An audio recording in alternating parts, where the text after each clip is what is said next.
الحمد لله رب العالمين، وبه نستعين على أمور الدنيا والدين،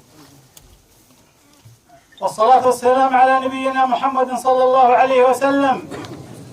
أما بعد، في هذا اليوم الخميس تاريخ 3/11/2016 حضر لدينا الشيخ سالم صبيح باعوضة، وأقر وصادق على نفسه بأنه محكم الشيخ عمير بن حسين بن عمير الحارثي، وذلك في لوم القتيل ناصر بن عوض بن ناصر بن عبد الله بن عمير الحارثي، ولوم فعل ناجي بن سعد الحارثي، وذلك الذي حصل فيهم في نقطة الحوطة عزان من قبل الباعوضة، وهم القتل سعيد مهدي بن لثير باعوضة وجهاد بن مهدي بن لثير باعوضة، وقد قدم سيارتين مقوات ثقل فيما أحكم، كما قدم الضمين علي سالم باقب ضمين وسلم كل ما أحكم بدون قيد أو شرط وبدون أي عذر يذكر.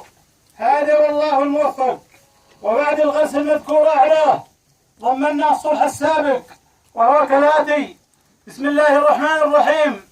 بموجب طلب الواسطة الشيخ ناصر الكديم والشيخ حسين بن عثمان والشيخ يوسف بن عبد الله والشيخ عبد الله الأحمدي والشيخ عبد السلام العبدلي والشيخ حامد حوشب بن الفيد والشيخ علي عبد الله الجفاري والشيخ عوض تومه القميشي ومحمد عبد الرب، وكافة من هو معهم من الواسطة، واستنادا إلى غرس الشيخ سالم بن عوض بن صبيح باعوضة، صادقوا على أنفسهم بالحارث، وهم عوض بن ناصر بن عبد الله بن عمير الحارثي، وكذلك محمد مساعد بن ناصر بن سعد، بما أنهم مقدمين وجيههم للباعوضة القتالة أفراد النقطة، وعلى رأسهم سعيد مهدي لثيرم وجهاد مهدي لثيرم وقبيلهم الباعوضة.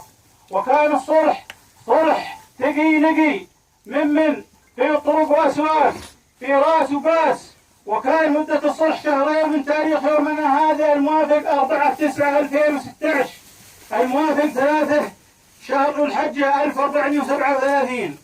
وبعد عرض الصلح على الشيخ سالم عوض صبيح باعوضة، فقد قبل الصلح بموجب ما ذكر أعلاه، وقد شل في وجهه الصلح حسب شروطه على الباعوضة بحضور الواسطة المذكورين أعلاه. وبعد ذلك طلبنا من الأخ ناجي بن مساعد بن ناصر بن سعد شرح وتوضيح عن الحادث، فأورد لنا الشرح والتوضيح الآتي: بسم الله الرحمن الرحيم.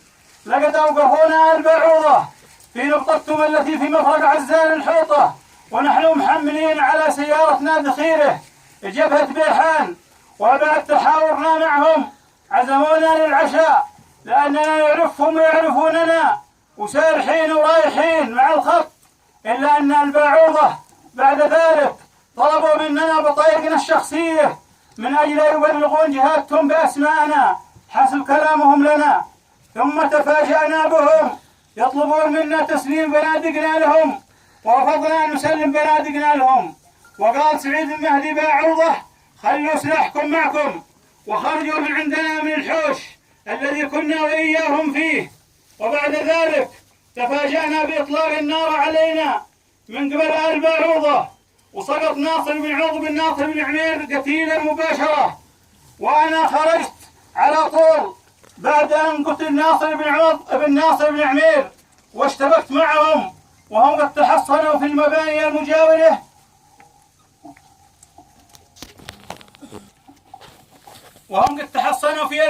المجاورة لموقع القتله. وخلال اشتباكاتي معهم وصرت من قبلهم، واستمرت الاشتباكات معهم بعد إصابتي، ثم انتقلت من موقعي الذي كنت فيه والتقيت بشخص وأنا أنزف دما، وقام هذا الشخص بإسعافي. أما ناصر بن عوض فتم نقله إلى المستشفى، لذلك فما حصل من الباعوضة فهو عيب وغدر بعد سلام وكلام ومجلس معهم أكثر من 3 ساعات، وعزومتنا للعشاء من قبل جهاد باعوضة، وقلنا له عزومتنا خلونا نسري، ولكن للأسف حدث منهم العيب والغدر بنا. ثم قاموا الباعوضة بعد ذلك وكسروا دقمة سيارتنا وفريماتها وقطعوا أسلاكها، وأخذوها من مكان الحادث إلى أحد أشعابهم، وكان فيها 2 رشاشات و2 جعاب ومسدس مكروف وثنتين جنابي ودربين ليلي و9 شناط ذخيرة 33 و2 تلفونات ودفتر حسابات مالية. وبعد شرح ناجي بن ساعد بن ناصر بن سعد لكل ما حصل أنا حاكم بذاتي على ناجي بن ساعد بن ناصر بن سعد 10 حلافه من كل ما شرحه وأورده في مقاله إنه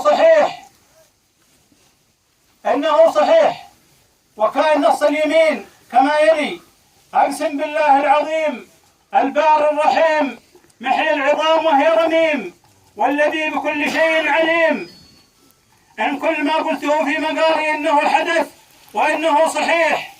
ثم أنا حاكم على المستحكم سالم بن عوض صبيح وقبائله وعلى رأسهم القتله سعيد مهدي لثير باعوضه وجهاد مهدي لثير باعوضه بدية اللوم أي الحشم وتقدر ب2 مليون ريال يمني محدوشه في لوم القتيل ناصر بن عوض بن ناصر بن عمير. جملة اللوم والحشم 22 مليون ريال يمني. وكذلك أنا حاكم في لوم والحشم المفعول ناجي بن ساعد بن ناصر بن سعد 1 مليون ريال يمني محدوش. وجملة المبلغ الكلي للحكم 33 مليون ريال يمني يسقط منه الثلث مبلغ وقدره 11 مليون ريال يمني وذلك لإقبالة المستحكم. وأيضا يسقط منه 4 مليون ريال يمني للتصفية والتسليم على المواعيد. وتسقط 2 مليون ريال يمني لأهل الوادي. وكذلك تسقط 2 مليون ريال يمني للناس الذي من خارج الوادي. الباقي والصافي للحكم مبلغ وقدره 14 مليون ريال يمني. ثم أنا حاكم في كل ما حدث في السيارة بالمربوع وكذلك في البنادق والجنابي والذخيرة والمسدس والدربيل الليلي والجعاب والتلفونات كذلك بالمربوع. وأنا حاكم على أهلها في تحديد ثمنها. أما بخصوص تسليم الصافي من الحكم فهو على قصدين: القصد الأول مبلغ وقدره 8 مليون ريال يمني يتم دفعه بعد 2 شهر من تاريخ كتابة هذا الحكم. والقصد الثاني مبلغ وقدره 6 مليون ريال يمني يتم دفعه بعد 4 أشهر من تاريخ كتابة هذا الحكم. وأنا حاكم ب6 أشهر صلح، وكان الصلح في وجه عوض بن ناصر بن عبد الله بن عمير من تاريخ كتابة هذا الحكم. وبالريع الصلح سالم بن عوض صبيح باعوضه. هذا ما حكم به الشيخ عمير بن حسين بن عمير والله الموفق.